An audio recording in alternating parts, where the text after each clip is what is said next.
30 years betrayed, old evidence gets wrongfully convicted man out of prison, Marvel's Magneto mind meld just got real, or is it just more vax media hype? Designer soldiers are all the rage, or soon to be. You don't look a day over 200. Scientists want to make youthful triple-digit lifespans the norm. Look up in the sky, it's a bird, it's a plane, it's supermoon. Plus, human rights activist and Olympic sprinter passes through this world's finish line. We go beyond the races and into the bloodline of what's really going on in this non-stop world of the Balanced Reality Report.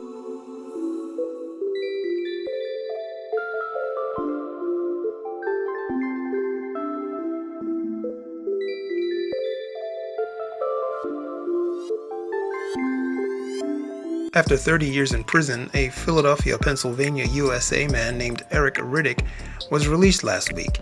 He had been wrongfully convicted and imprisoned for a crime he didn't commit, according to a judge and several witnesses. Here's more from CBS News on the story. After nearly 30 years in prison, Eric Riddick tonight is a free man. I'm just happy to see everybody. I'm happy to be here to enjoy my family. And this is amazing. It's a little overwhelming. Riddick, now 51, still claims he had nothing to do with the murder of his best friend, William Catlett, in November of 1991 in Philadelphia. Did you kill Will Catlett? Lester first talked to Riddick from prison 3 years ago after hearing about his case from rapper Meek Mill after his release from prison. I've never, ever taken a human life. Today, a judge agreed Riddick had been wrongfully convicted, evidence that might have proved his innocence not provided to his attorneys. Alibi witnesses who said Riddick did not commit the crime never testified. The only witness who said Riddick fired the fatal shots has since recanted his story. Through it all, Riddick's mother leading the fight to free her son. The waiting, the knowing that he's innocent, not because I'm his mother saying he's innocent, because we did the legwork. Riddick's numerous appeals rejected until a new review by the Philadelphia DA's Conviction Integrity Unit, today saying they believe Riddick was an accomplice to the murder but did not fire the fatal shots.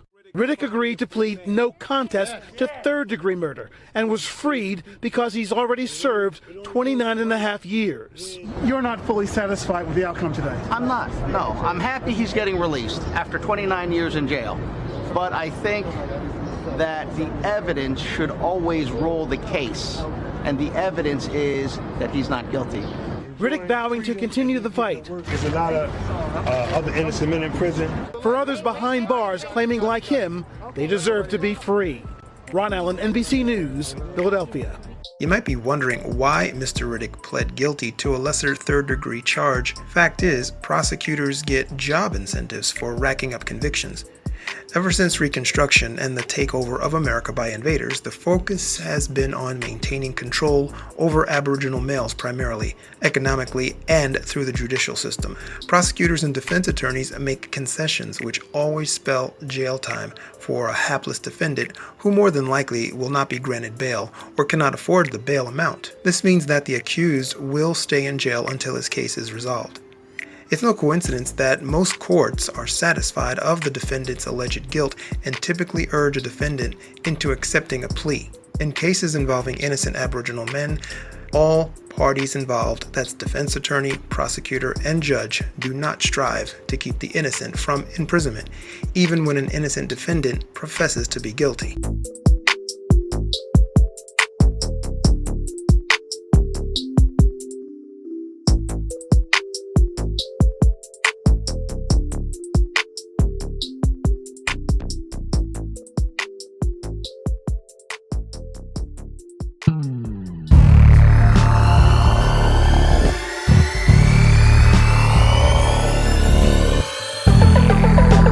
Between the media hype machine and the so-called scientific community pushing vaccines, it's all become so commercial and snake oil carnival barker style. It's like the disco days of designer jeans. Pardon the pun, or homophone, but there are very few, if any, accidents in this life. When it comes to these vaccines, whose jeans are you wearing? Halston, Gucci, Fiorucci, or make that Pfizer-Janssen viral vector? NBC released this CDC-approved news report on a supposed post-vaccine magnet challenge. That's all the rage, allegedly. The idea that a magnet will stick to your arm after getting the shot is simply untrue. We continue to see a tidal wave of disinformation on the vaccine, and the latest is the so-called COVID Magnet Challenge. A now viral video shows a woman placing a magnet on her arm over the injection site after receiving the first dose of the Pfizer vaccine. After a few seconds, she falsely says the magnet sticks because she is now chipped.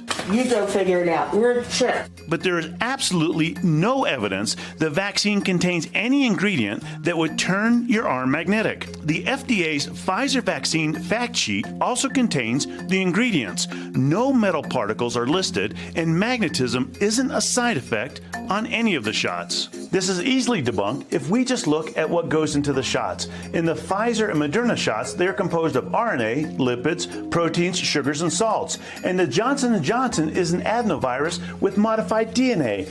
These are all components that can be found in foods, vaccines, and medicines. But they have no magnetic qualities. Plus, for a magnet to stick, the piece of metal would have to be much bigger, like the size of a credit card chip. These videos and pictures don't give enough information. No one knows if they were really vaccinated or if there was some type of adhesive used to attach the magnet to the skin.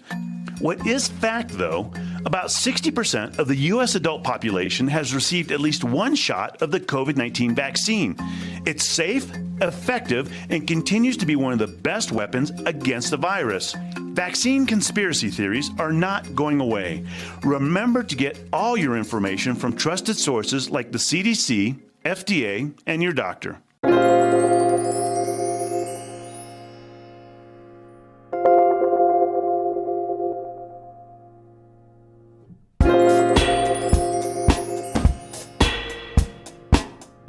In a March 24, 2016 article written by neurobiologist Mo Kastandi in TheGuardian.com, Kastandi wrote that U.S. researchers have developed a newer method for controlling the brain circuits associated with complex animal behaviors, using genetic engineering to create a magnetized protein that activates specific groups of nerve cells from a distance. The newer technique, which is non-invasive, improves upon two older remote control techniques or methods. The most powerful of the two older methods is called optogenetics, and as the name suggests, researchers were able to switch populations of related neurons on or off with pulses of laser light via optical fibers inserted into the brains, presumably of mice. The most recent of the two methods is called chemogenetics, which uses engineered proteins that are activated by designer drugs and can be targeted to specific cell types. Both methods, aside from being invasive, have inherent limitations. With optogenetics, the successful delivery of targeted laser light penetration is limited by dense brain tissue. As for chemogenetics, it is limited by the time it takes for biochemical reactions to activate nerve cells. The new technique, developed at Ali Wheeler's lab at the University of Virginia in Charlottesville, USA, is non-invasive, but can also activate neurons rapidly and reversibly. This new technique builds on the earlier two methods mentioned in the article and is based on a protein called TRPV4, which according to the article is sensitive to both temperature and stretching forces or counterforces. Earlier studies have shown that nerve cell proteins which are activated by heat and mechanical pressure can be genetically engineered so they become sensitive to radio waves and magnetic fields by attaching them to an iron-storing protein called ferritin or to inorganic paramagnetic particles.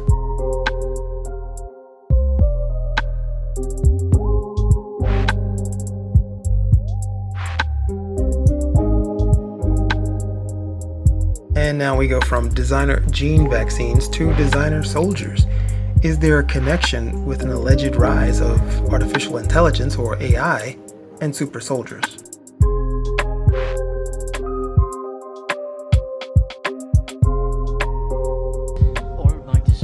The notion of super soldiers enhanced with biotechnology and cybernetics was once only possible in the realm of science fiction.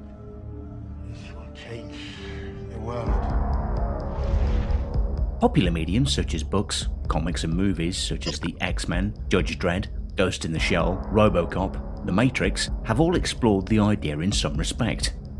But it may not be too long before these concepts become a reality.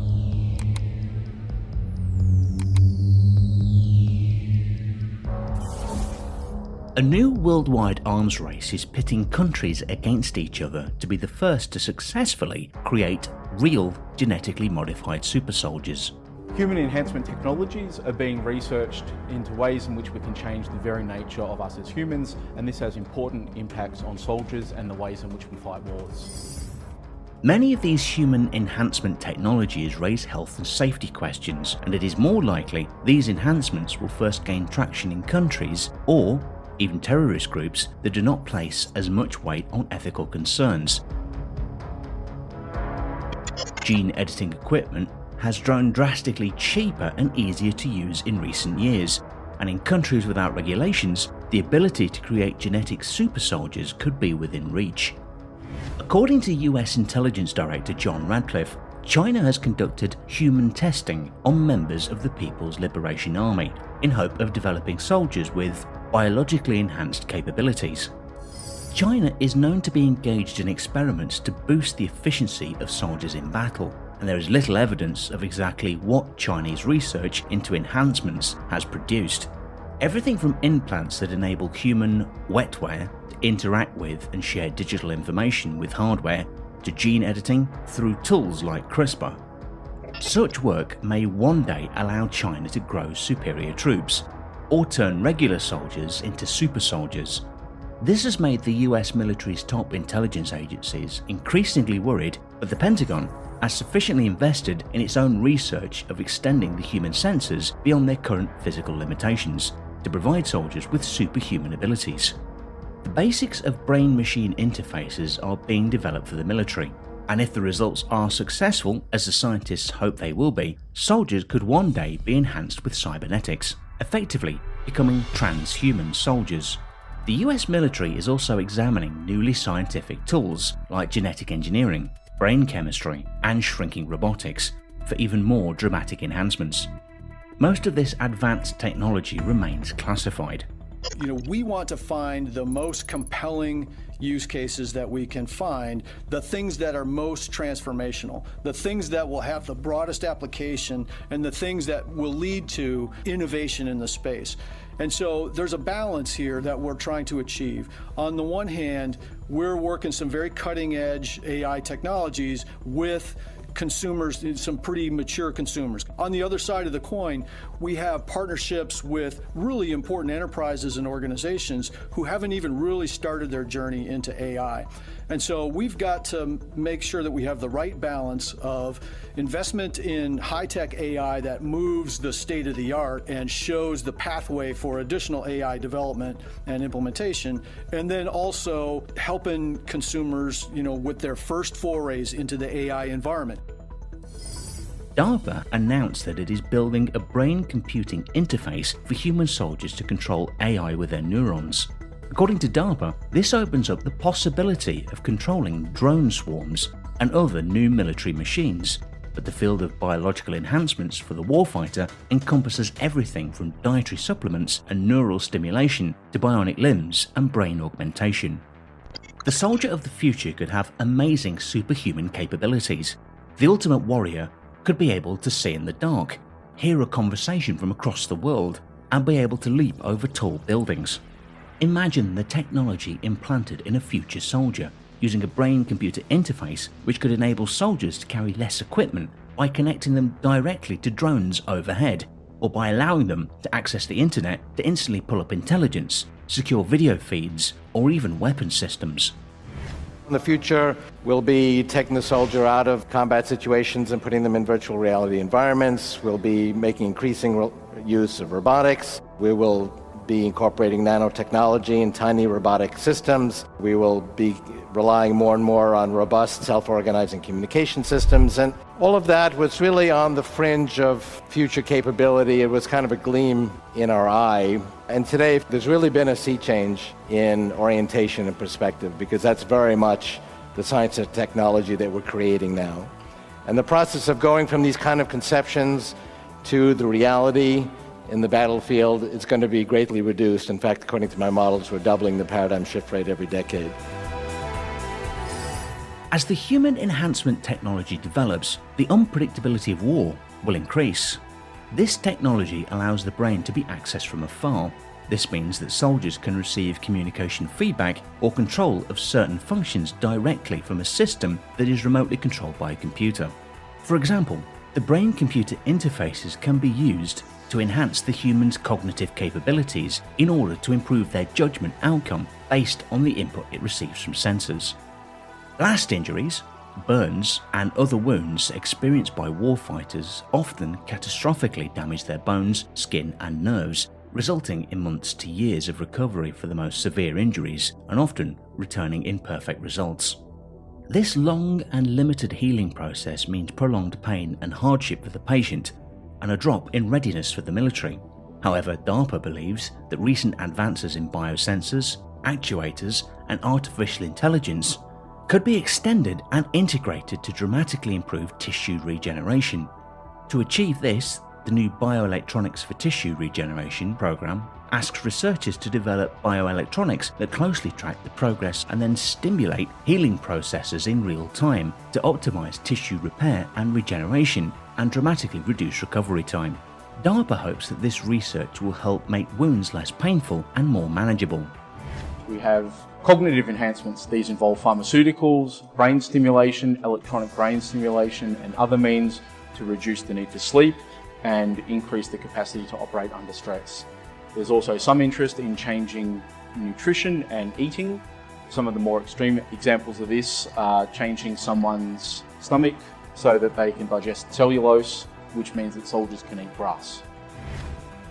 Sensors can be embedded firmly into implants and can measure pressure, temperature, and electrical signals, among other data. Sensors have been used in breast cancer screenings, blood pressure monitoring, and in catheters and pacemakers. Pre-programmed stimulating electronics can move the electrodes to precise locations for the stimulation process and help stimulate the correct healing signals. DARPA has researched these technologies and believes that they can be integrated into future bioelectronic sensor assemblies to extend the range of the technology and improve its applications in debilitating injuries to help soldiers and their families recover in a more efficient way. We're now building systems at the molecular level, and one of the key aspects of biology, one of the key applications of this technology is in biology, to create small systems that are nano-engineered. And if it sounds very futuristic to put blood cell-sized devices in the bloodstream for therapeutic applications, I'd point out we are doing this already in animals. One scientist actually cured type 1 diabetes with a blood cell-sized device, tens of thousands of them in the bloodstream of these animals, and it lets insulin out in a controlled fashion and blocks antibodies. At MIT, they have a blood cell-sized device that can detect specifically the antigens on the surface of cancer cells, latch onto the cell, burrow inside the cell, release toxins and destroy the cancer cell, and then destroy itself. It's a pretty elaborate device, and that's today. Billions of dollars and tens of thousands of hours of research and development have been invested into human enhancement technologies. The question still remains, is it ethical to even use them? Without human test subjects, this research would be impossible. Such biotechnology would be employed to enhance a select group of soldiers, who would then be deployed by their nations to conduct covert military operations. We're still a long way from the kind of capabilities required for doomsday scenarios like super soldiers or genetically targeted biological weapons, but recent developments suggest there's real danger of a new genetic arms race in the making.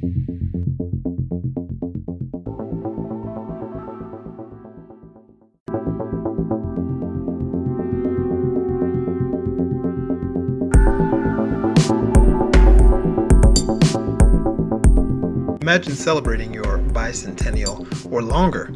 Well, certain researchers like David Sinclair believe that superfit longevity and super slowed aging are possible. Here's Science Time with more on this item. Aging is a natural process of all living organisms. In humans, it represents the accumulation of physical, psychological, and social changes that are thought of as an inevitable process of health decline. Aging doesn't have to be that way. Recently, scientists argued that the rate at which this decline occurs can be slowed or even reversed. A growing number of scientists now believe the first person to reach the age of 200 has already been born. The idea of anyone living to that age is considered a fantasy by most people, doing so in good health even more so. I think diet and exercise can get us beyond 80 for sure on average. Most people I know that have looked after their bodies live into their 90s in a healthy way, unless they've got really bad genes or they're unlucky. That's the minimum I think we can expect. Can we reach 150? I think that's not going to be for everybody, certainly, and we're going to need some major breakthrough in science to get there. David Sinclair is a professor of genetics and co-director of the Paul F. Glenn Center for the Biology of Aging at Harvard Medical School. According to Sinclair, by slowing the aging process in human beings, we would also slow the natural decline associated with senescence and thereby extend into old age the health and functional capacity that is normally associated with youth. If we were to define aging, at least as a medical condition, it would change the way we research and develop drugs for most age-related diseases. Because we don't regard aging as a disease, we've neglected it, at least for the last 200 years. And that's led to a lot of problems in our healthcare system and in our lives, where we're spending more and more time in a state where not all of our body is kept young for longer, our brains in particular. And it's becoming more and more common amongst my doctor colleagues, particularly in Britain, to write on the death certificate old age. But what I also want to argue here is that we've been focused for the last 200 years on why people, metaphorically fall off a cliff. But it's just as important, if not more important, to understand what drove them to the cliff in the first place. Research done by Sinclair and many others have shown that the pace of aging is not inexorable or predetermined, but rather can be slowed and even reversed by a variety of approaches. They have shown that the level of NAD+ declines with age. So what is NAD? So NAD, everybody learned about it in high school biology and then promptly forgot about it. It may have been the reason why people left science or became disinterested, because it is the most boring molecule in biology. It's used for about 500 chemical reactions. It's essential for life. Without NAD, we'd all be dead in about 30 seconds. But, we were forced to learn these chemical pathways. It's not that interesting. Things got really interesting when we realized that the body was sensing the levels of NAD to determine how it was doing and what the environment was like. So we now know when you exercise and when you are hungry, your NAD levels go up. It turns out that as you get older, NAD levels go down. And that's just a correlation, but what we've shown from numerous animal studies, rodent studies, an increasing number of studies in people is that what's going on is the NAD is turning on the body's defenses against aging through a group of enzymes that we worked on and have essentially spent 25 years figuring out. They require NAD as well. So the hormesis mediators, the enzymes that we think provide the health benefits of diet and exercise, are responsible for the longevity that you get when you lead a healthy lifestyle. Now, it's interesting to pause on this because we used to think that just running would make your blood flow better, and being hungry, you lost weight and that's why you lived longer. But actually what I believe, and more people also believe, is that NAD and these other things that raise NAD are working, also resveratrol, are working because they're actively turning on the body's defenses against aging. And it's not a passive effect, it's not a coincidence. It's really just telling your body times are going to be tough, fight against this onslaught. And NAD is one of the best things that I know to turn on these sirtuin defenses. As part of the aging process, cells produce what is known as oxidants, or free radicals, which are toxic to cells and which can damage DNA and contribute to the aging process. Researchers in the field think that sirtuins can help prevent this kind of toxicity by speeding up the reaction by which harmful oxidants are neutralized in the body.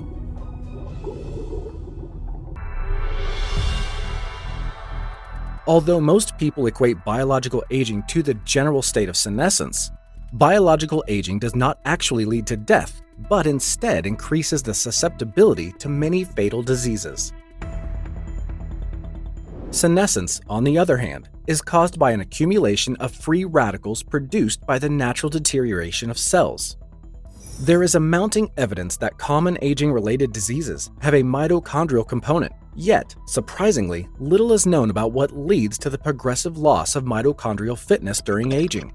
Sinclair and his team are trying to identify new genes and signaling cascades in the human genome that control mitochondrial function. They are developing novel genome mining algorithms, using advanced sequencing and proteomic tools, and high-throughput screening methods to map the most complete network of mitochondrial regulators. This will provide new insights into fundamental aspects of mitochondrial biology and how mitochondrial defects may be prevented or corrected. Some scientists believe that the key to slowing the aging process is by targeting senescent cells, which contain a large number of mitochondrial DNA mutations. Others feel that more important are what we referred to as stem cells and cellular regeneration. That would delay aging and keep us healthier longer. At least that is the case in mice.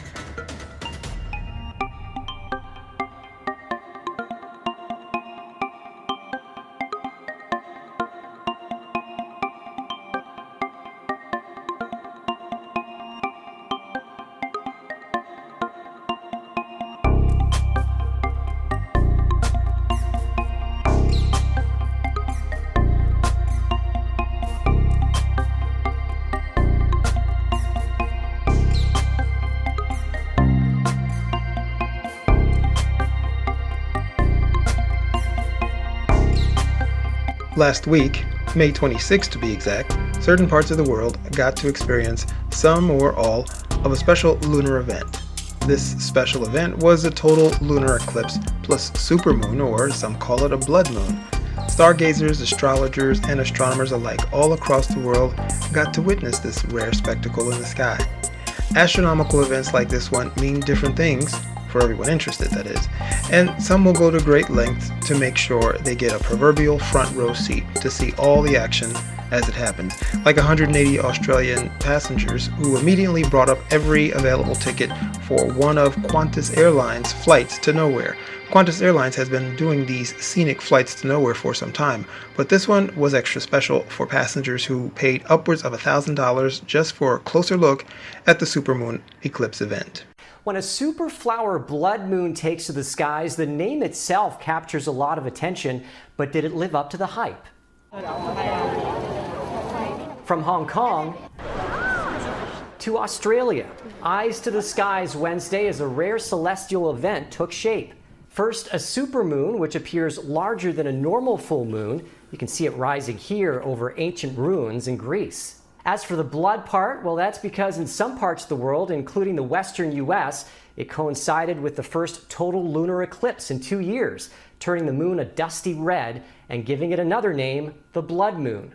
So not only do you have a supermoon appearing about 7% bigger and up to 15% brighter than a typical full moon, as the moon's orbit moves the closest to Earth it will be this year at over 350,000 kilometers away. But also, as the Earth moves between the sun and the moon, its shadow begins falling across the surface of the moon. The penumbra, phase of the eclipse, and the umbra is when the Earth's entire shadow is cast. But not all the sunlight is intercepted, and that's what gives the moon that reddish hue as Earth's atmosphere scatters the blue light but allows red light to filter through, much like during a sunset. The impressive celestial dance lasting about 14 minutes, and after being closed due to lockdowns, this Sydney, Australia Observatory welcomed people in to watch it all unfold. It's a lovely event now because Sydney Observatory is open again at night, just for this event. This time around, we've been closed for the last year. There's a bit of a buzz around amongst the staff here tonight to be able to present some astronomy to the public. And if you missed the Cosmic Show this time, you'll have to wait until next year to catch another supermoon or total lunar eclipse. As for the flower part of the superflower blood moon, well, that's named after the large number of flowers that bloom during the month of May. I'm meteorologist Ross Hall. That report from Global News.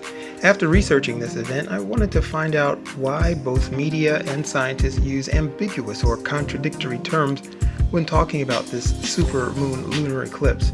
For example, I heard the phrases around the world and the moon's elliptical or elliptical orbit used a lot. When you walk around a table, do you go under it too? Is an ellipse a circle, and is a circle always round? A circle is an ellipse. The definition of ellipse is a closed curved shape that is flat. The so-called Earth, according to the National Ocean Service, is an elliptoid. The other term that stood out for me was blood moon, which allegedly did not appear together in popular culture in the same sentence before 2013, allegedly. Furthermore, the words superflower blood moon were first used this year around the lunar eclipse event. Allegedly, flower moon comes from Farmer's Almanac because it is full moon that happens in the month of May. You know, as in the rhyme, April showers bring May flowers. The Algonquin tribes also had a flower moon season, which happened in late spring. The Aboriginals also had a harvest moon or corn moon season that will appear this year on September 20th at around 7:54 p.m. For the record, astronomical seasons do not match up with the lunar month. Many moons ago, Aboriginal peoples used lunar activity to track the changing seasons by following the lunar month rather than the solar year, which the 12 months in our modern calendar are based on. In terms of exoteric knowledge, flower moons represent innocence in bloom. Eclipses represent cleansing and removal and uncovering of things hidden. So keep your innocence and your innocent ones protected from cloaked predatory forces, as fruition is next to come.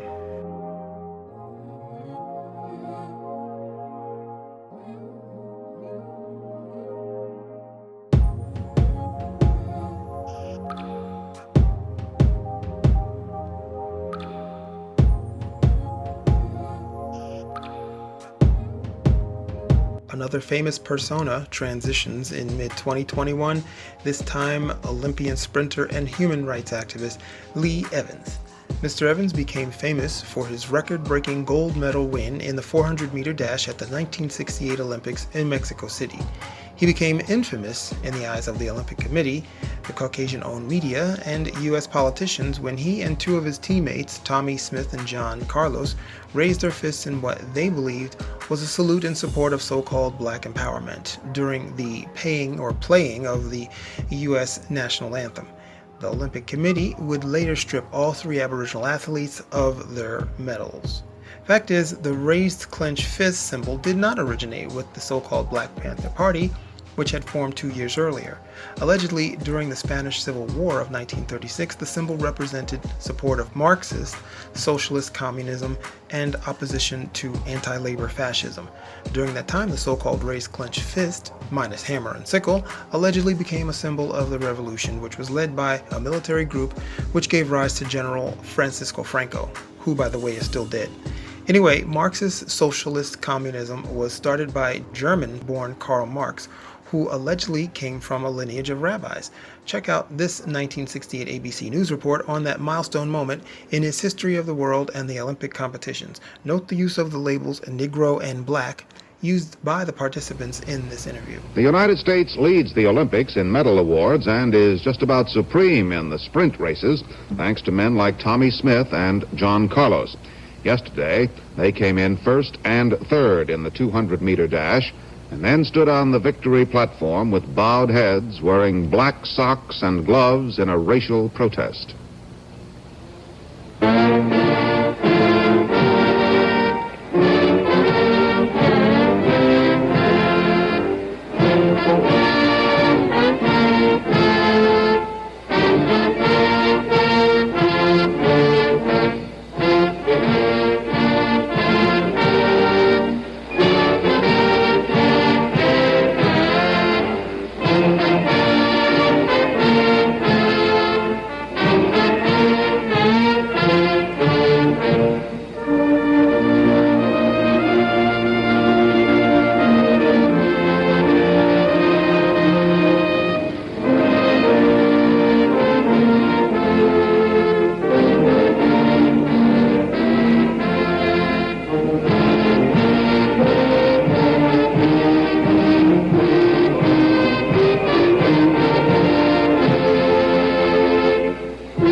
Before the Olympics, there was a furor in this country over a threatened boycott by Negro athletes.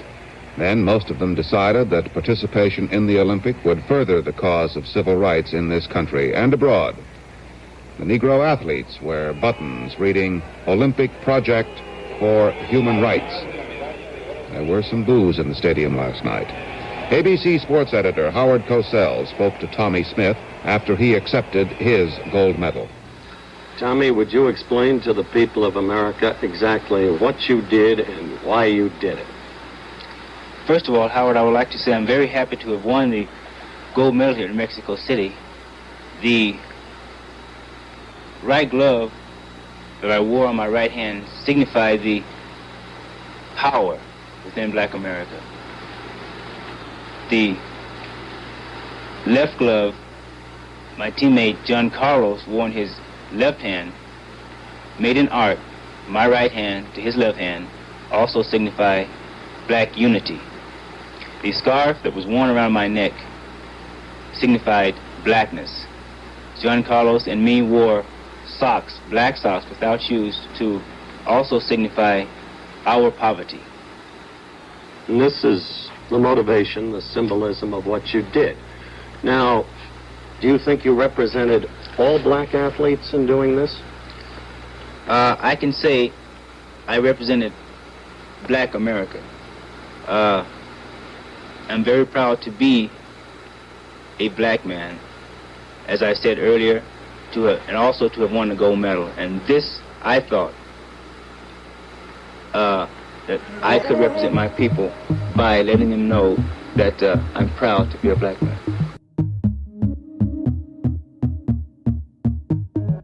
Olympic medalist Tommy Smith, the last voice in that 1968 interview.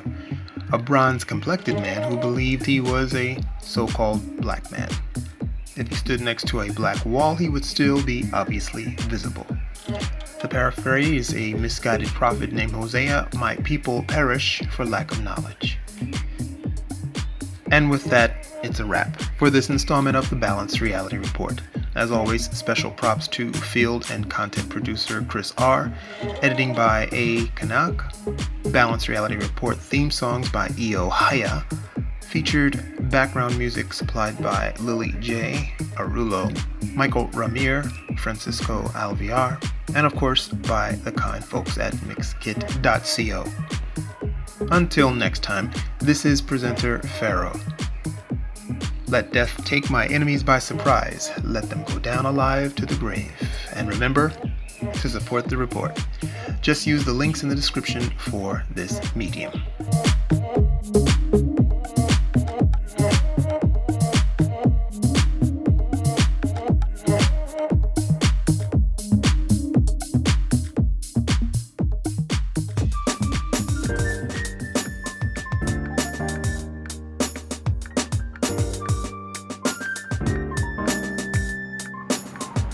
Use of any third-party audio clip content is within compliance with the terms of fair use and the Copyright Act of 107. This report has been presented for informational and educational purposes only. If you wish to use copyrighted material from this report for purposes which go beyond fair use, you must obtain permission from the copyright owner.